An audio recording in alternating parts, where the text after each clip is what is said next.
And now, stay tuned for the program that is rated tops in popularity for a longer period of time than any other West Coast program in radio history. The Signal Oil program, The Whistler, transcribed for Christmas by the Signal Oil Company to enable the cast and the entire production staff of The Whistler to enjoy Christmas Day at home with their families.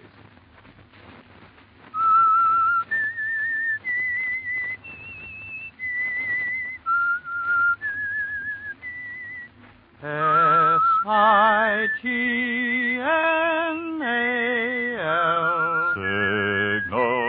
Signal Gasoline. Signal, the famous Go Farther gasoline, invites you to sit back and enjoy another strange story by The Whistler. For extra driving pleasure, the signal to look for is the yellow and black circle sign that identifies Signal service stations from Canada to Mexico. And for Sunday evening listening pleasure, the signal to listen for is this whistle that identifies the Signal Oil program, The Whistler.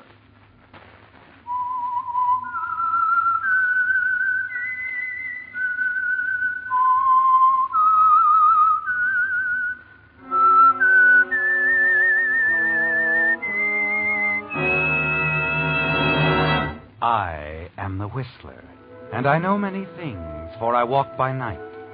I know many strange tales hidden in the hearts of men and women who have stepped into the shadows. Yes, I know the nameless terrors of which they dare not speak. And now, for the Signal Oil Company, The Whistler's strange story. Letter from Cynthia.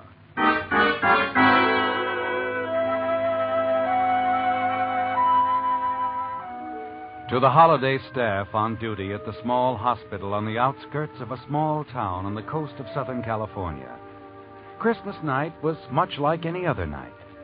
Not quite, of course, for the spirit of the season was in the air. A tree austerely but beautifully decorated in a motif of silver and white stood majestically alone in the center of the reception lobby. The attractive receptionist at the desk, who doubled on the switchboard at night, glanced eagerly at a dozen festively wrapped packages and presents left for her earlier in the day by various members of the staff. From the church across the street, the soft melody of a Christmas carol floated through the open window on the far side. The sound of footsteps descending the stairs on the right caused the girl to glance up as one of the newer doctors who was serving his internship strolled casually to the desk. Thought I'd come down for a little breather. Kind of slow tonight, Patty. Is that bad for Christmas night? What do you want from Santa Claus anyway, Dr. Andrews? A couple of emergency appendectomies? No, I didn't mean that. I just meant it's kind of... Oh, sure, I know. And it suits me fine. I got 2 hours sleep today and 8 hours in front of me here at this desk. Oh, that's bad, Pat. You'll never see your grandchildren if you keep that up. People were dropping in all day long. You know how it is Christmas Day. Good night, Patty. Hope you had a nice Christmas. Oh, I did, Dr. Peters. Thanks for the nice present. You're welcome. Good night, Doc. Good night, Neil. Yeah, Patty, it's like I said. A gal like you needs 8 hours sleep a day. Did you get 8 hours sleep today, Doctor? 10. You would. You know, you're an odd man, Dr. Andrews. Odd? Well, how do you mean? I mean, I don't know. You act like there's something bothering you. Like there's something on your mind all the time. Oh, maybe there is. Well, everybody has things on their mind. You could still go out and dance, have fun, like the other doctors do. The single ones, I mean. Too busy. I'm still an intern, you know. Make it sound like a sentence. Yes? Outside line? Yes, sir. Oh, here, Doctor, I almost forgot. Maybe this pretty pink envelope will change your viewpoint. A letter. When did this come? I don't know. I just came on duty 10 minutes ago. Why don't you open it? What? Dr. Andrews, your hands are trembling. I believe your viewpoint's changed already.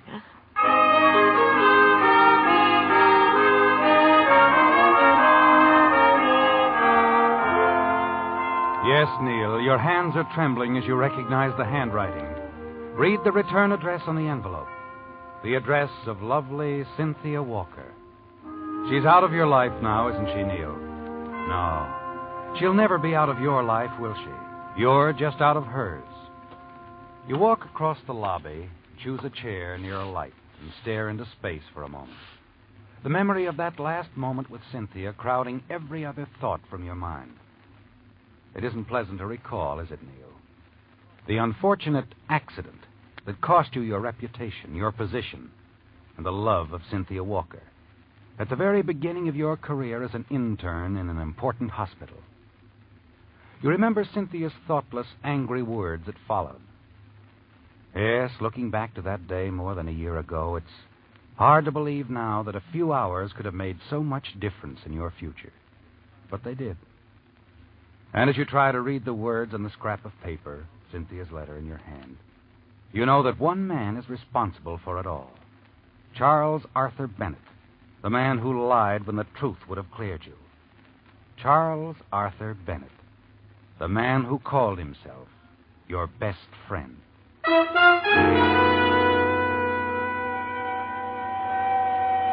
The sound of an ambulance wheeling into the receiving room below shatters your train of thought.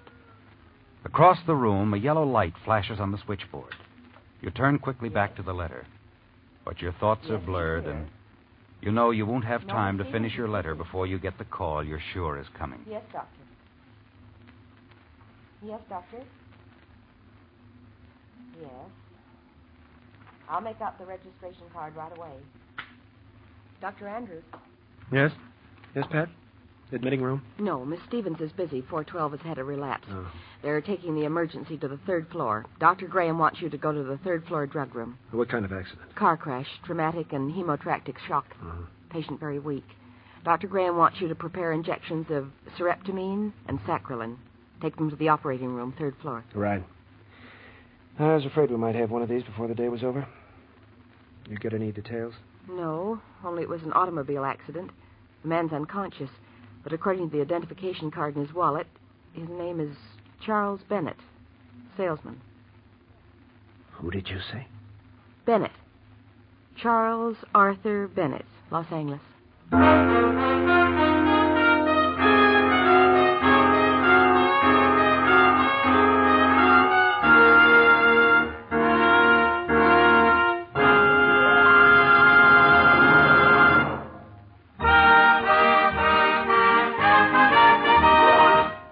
Because this is Christmas Day, Signal Oil Company has asked me to skip the regular message about Signal gasoline so that we can enjoy a few extra chuckles over Christmas limericks sent in by you Whistler fans. Tonight's first $20 Signal gasoline book goes to Mrs. E. Morrow of La Jolla, California, for this limerick. Said Santa when boarding his sled, "This year I'm using my head. It's signal for me, I'll go farther, you'll see," and over the rooftops he sped. Signal, signal, signal gasoline. Your car will go far with Go Farther gasoline. Tonight's second $20 Signal gasoline book goes to Victor Ehrman of Long Beach, California, for this limerick. A child asked his father one day how St. Nick went so far on his sleigh. The wise father replied, he can take that long ride 'cause his reindeer drink Signal, they say.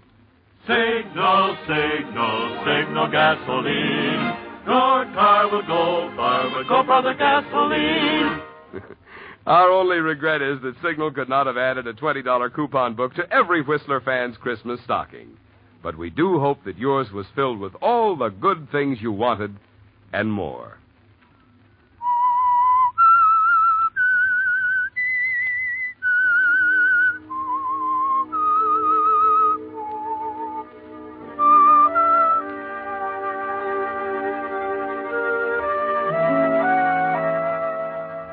Yes, Neil, it's a shock, isn't it, to realize what's happened. For more than a year, your resentment of Charlie Bennett has smoldered. And now the girl at the switchboard tells you that he's here in the hospital where you're now interning, the victim of an automobile accident. That you have to prepare the drugs that might save his life. Might save his life. As you hurry up the stairs along the hallway to the laboratory, your thoughts go back to that night more than a year ago. The circumstances were quite different then, weren't they, Neil? Because although you didn't then realize it, that night you were at the mercy of Charlie Bennett. The night which began at a birthday party for Charlie Bennett more than a year ago at the home of a mutual friend. But as far as you were concerned, there were just the three of you. Cynthia, Charlie, your best friend, and you. Yes, Neil, things were much different then. Oh, it's a wonderful party. I wish I didn't have to leave right in the middle of it. Well, if you must, you must. I'll drive you home. No, darling, I've already phoned for a taxi. Now, this is the first time you've been off duty from the hospital in a long time. I want you to stay here and relax and have fun. Okay, but I might get into trouble, you know. I trust you. You're a big boy now. Or I wouldn't have told you I'd marry you. Have you told Charlie? No, not yet. I'll tell him tomorrow. I don't want to seem conceited, but, well, telling him tonight that I'm going to marry you, it just might spoil his birthday party. Yes, it would. By the way, where is Charlie? Oh, he's around. Over in the corner, I think. That island completely surrounded by the ocean of blondes. Well, I wouldn't think of invading that territory. Just to tell him good night. You tell him for me, will you, Neil? Sure. You really have to go. Oh, I'm afraid so. Jane's only in town for the night, and I don't get to see my sister very often. My taxi ought to be here by now. Now, it's your night off, dear. You have fun. You interns don't get out of that hospital often enough. And besides, the champagne is wonderful. Anything you say, darling.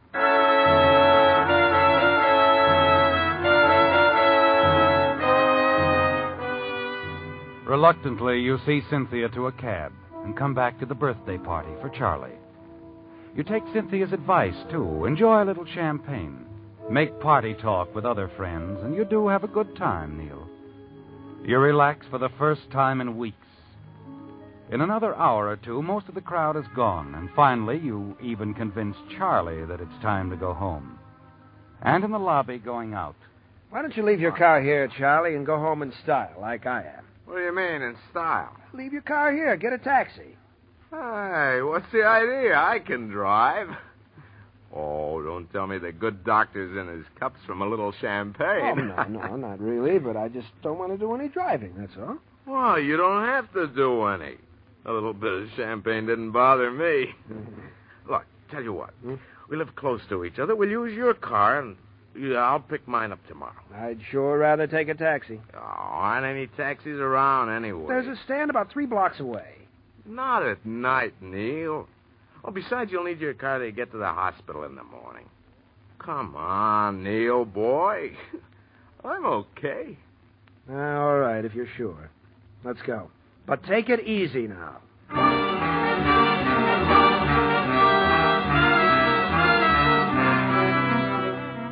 Once in the car, you make one more effort to talk Charlie out of driving, but to no avail. You're getting a little weary of the slight argument, so you let him drive your car. And after the first few blocks, you decide you have nothing to worry about. Charlie seems to be driving satisfactorily. Slightly over the speed limit, but everything seems to be all right until he suddenly turns a corner sharply. That's the last you remember for a little while. When you open your eyes, you feel a dizziness, a dull pain at your temple, and someone's talking somewhere. Come on, fella. That's it. Come on, boy. Come on. Here. Are you hurt? Hurt? Oh, no, no, officer. Not much, I guess. Just a bump on the head. Hey, that lamppost made quite an impression on your car, though. What's the idea of driving like that? Oh, me? Charlie was driving. Oh, Charlie was driving. Yeah, he's gone. He sure is absent. Say, you're a little on the woozy side, friend. Charlie, where's Charlie? Hey, come on, chum. That's enough about Charlie. Now, how much have you had to drink, anyway? I haven't had much to drink. Look here, officer. Charlie was here. I know he was here. No one was here, chum. I heard the crash around the corner and came straight here. No Charlie, no nobody. Just you. And the little man who wasn't here. But he couldn't have gone. Charlie! Yeah, that's all, chum. We got a swell place downtown where you can sleep on it, huh?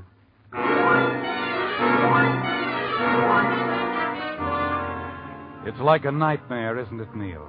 You're bewildered and confused by what's happened.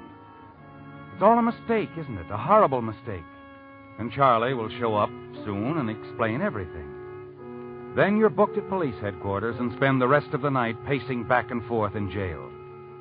Finally, in the early morning, someone is there to put up your bail. Hello, Cynthia. Hello, Neil. I came as quickly as I could. Thanks. Thanks for, springing me. Come along, Neil. I'll drive you home. How did you find out I was here? The whole story is in the morning papers. And it mentions your connection with the hospital, too. Well, I suppose so. Dr. Rogers called me about it. He was quite concerned. Well, he needn't have been. We'll get this whole thing cleared up in no time. No time at all. Oh, I hope so, Neil. Sure. As soon as I see Charlie Bennett. Charlie? Yeah, you'll tell him what really happened. He was driving the car. It was all his fault. I was just... What's the matter, Cynthia? Why are you looking at me like that? Well, I've already talked with Charlie. Well, he told you then how it really happened. Charlie said he wasn't with you last night when it happened. He took a cab. He went home alone. It leaves you stunned, doesn't it, Neil? You're certain there must be some mistake. But once Charlie understands how much it means to you, he'll realize what's happened and tell the truth. It's too late to prevent the unfavorable publicity for the hospital, but at least you could be cleared in Dr. Rogers' eyes and in Cynthia's. You see Cynthia safely home and then take a taxi directly to Charlie's apartment. He isn't there, but the desk clerk lets you in and you settle down to wait and to think. Nearly 2 hours later, a key sounds in the door. Neil. Hiya, pal. Why didn't you tell me you were coming? I would have waited. I didn't plan on it. The desk clerk let me in. You talked to Cynthia on the phone this morning, didn't you, Charlie? Cynthia? Yeah, crack of dawn, naturally. She was worried about you. Naturally. And what did you tell her? Oh, that's what's worrying you, huh? Well, I didn't really mean to do it, Neil, but I had to. Want a drink? No. Mind if I have one? Look, Charlie, I'm trying to give you a chance to explain. Okay. No reason to get sore. You lied to Cynthia. Why? Well, I told you I had to. You know, as a salesman, I have to drive a car to make a living, What's Neil. that got to do with it? Only everything, that's all. Look, Neil, I didn't bother to mention it to anyone, but I was in a scrape 3 weeks ago. I got hauled up for driving under the weather. I got off with a fine and a warning that time. Wait a minute. You mean you deliberately let me take the rap for your accident last night? Well, I tell you, I couldn't help it. Do you know what a spot this has put me in? The hospital has a reputation they're pretty jealous of, you know. Sure, and I've got a job. And so have I. I think you'd better put down that drink and get your coat on, Charlie. Why? Because you're coming with me to explain to Dr. Rogers. Then we're going together to see Cynthia. Oh, what good would that do? It's all over now, Neil. You mean you're refusing? I mean, I went home in a taxi last night alone. Told my story once, and I don't see anything to gain by changing it now.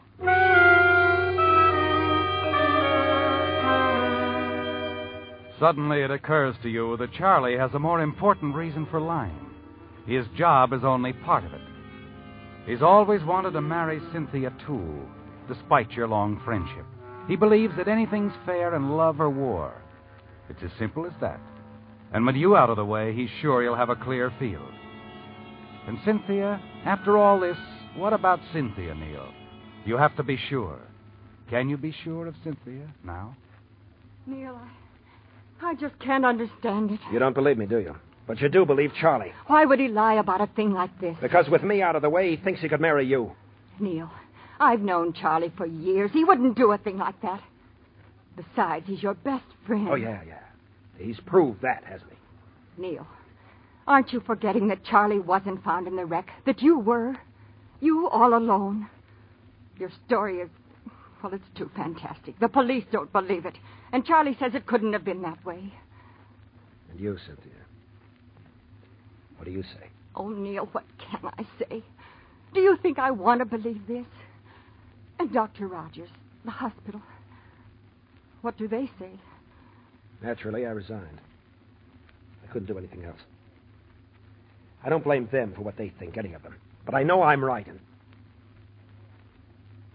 Never mind, Cynthia.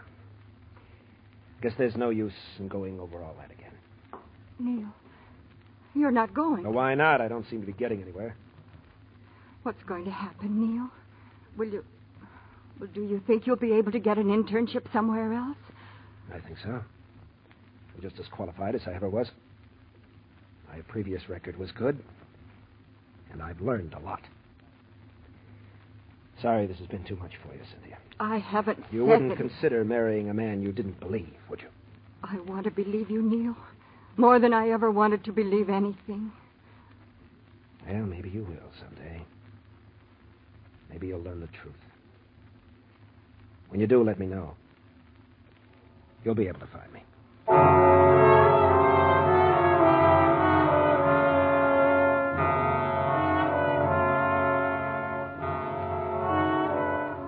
Yes, it all happened more than a year ago, didn't it, Neil? You cut off all contacts with your friends in Los Angeles.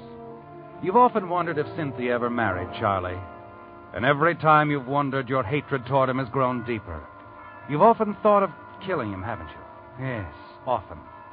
And now on Christmas night, more than a year later, in a small, out-of-the-way hospital, fate places the life of Charlie Bennett squarely in your hands. The switchboard operator has told you that he's in the operating room unconscious, seriously injured in an auto accident. And you've been assigned to prepare the medication which will spell life or death for him. Just a little too much, or not quite enough.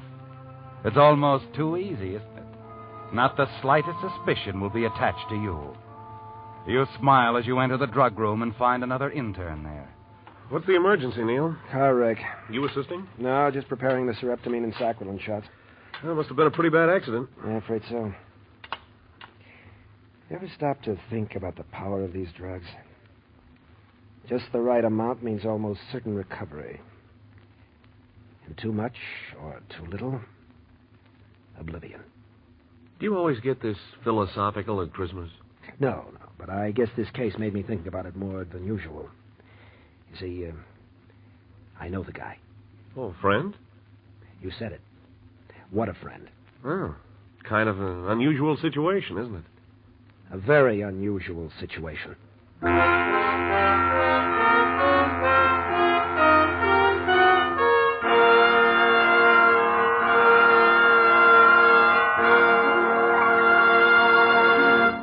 You know, friends, we of Signal Oil Organization feel mighty proud and pleased that you have invited the Whistler into your home so regularly throughout the year, and especially on Christmas Day.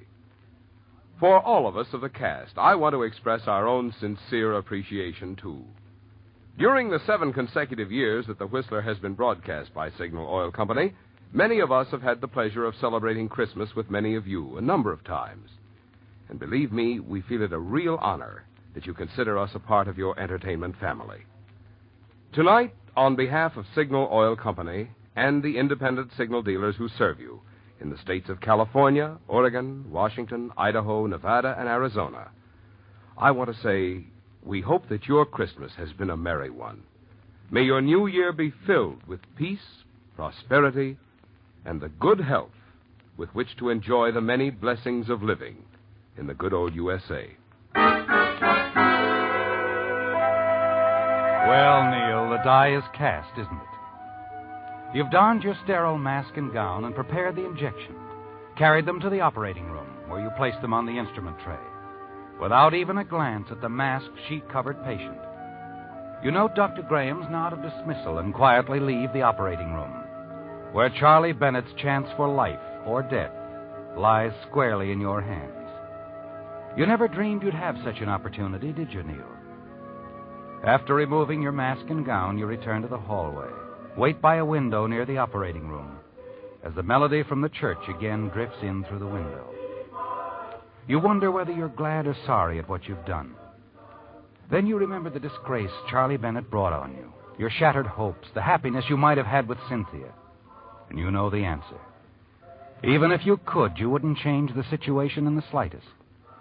You pause under a ceiling light and decide to finish Cynthia's letter. And now, as another Christmas approaches, I realize how hasty I seemed in my judgment. Suddenly your heart beats faster as you realize she's still Miss Cynthia Walker.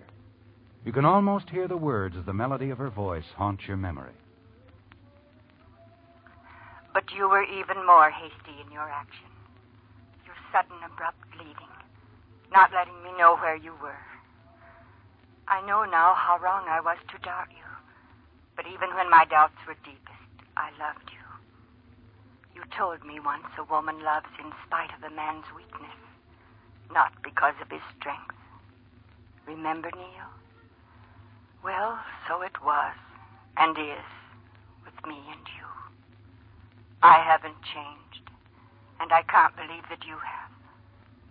Merry Christmas, Cynthia. You turn away, stare out the window. Suddenly you're horrified and ashamed that you, a doctor, bound by the sacred oath of Hippocrates, have allowed your hatred for Charlie Bennett to bring you to the point that it did. Finally, the door to the operating room opens. The still form is wheeled silently past you. You continue to stare out the window. You light a cigarette and wait for Dr. Graham to emerge from the operating room. As he opens the operating room door and enters the hallway, you walk slowly toward him. How's the patient, Doctor? Well, the patient's going to be all right. I'm glad you were around. Sereptamine's a godsend. May I have a cigarette, Andrews? Oh, sure, Doctor. Oh, thank you. I wish sereptamine had been available when I first started practice. Matter of fact, I wish I were young like you, just beginning. Oh, you'll be a great doctor one day, Andrews. Will I? I'm sure of it. You're honest. Duty comes first with you. Why, you could no more evade it than commit murder. No, I guess I couldn't. But I almost made a terrible mistake a little while ago. A mistake that could have been fatal to your patient. But you didn't. No. No, and I don't think I'll ever be tempted to make a similar mistake again. I'm sure you won't, whatever it was. No, the practice of medicine's in your heart, above everything. Yes, I guess it is. Oh, it is. I've always known that. That's why I appointed you. Thank you, Doctor. When can I speak with Mr. Bennett? Oh, any time you wish. He's lying down in my office. Bennett wasn't seriously injured, just knocked out temporarily. He was driving the car. You mean someone else was... Oh, our patient was the young lady with him. It seems they were on the way out here to the hospital to see one of our interns. She'll be okay. Doctor, who was she? Well, her name's, Walker. Cynthia Walker.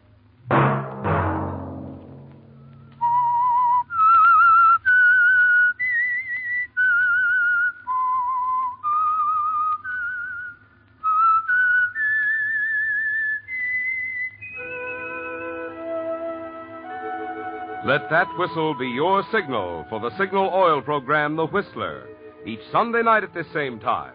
Brought to you by Signal Oil Company, marketers of Signal gasoline and motor oil and fine automotive accessories.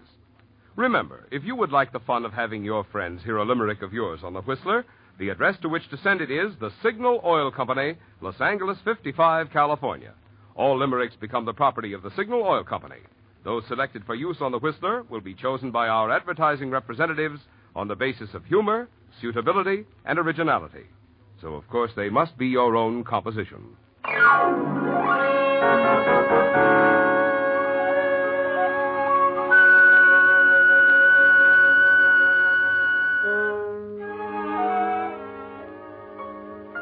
Featured in tonight's transcribed story were David Ellis, Isabel Jewell, and Paul Frees. The Whistler was produced and directed by George W. Allen, with story by Edward Bloodworth, music by Wilbur Hatch, and was transmitted to our troops overseas by the Armed Forces Radio Service. The Whistler is entirely fictional, and all characters portrayed on The Whistler are also fictional. Any similarity of names or resemblance to persons living or dead is purely coincidental. Remember, at this same time next Sunday, another strange tale by The Whistler.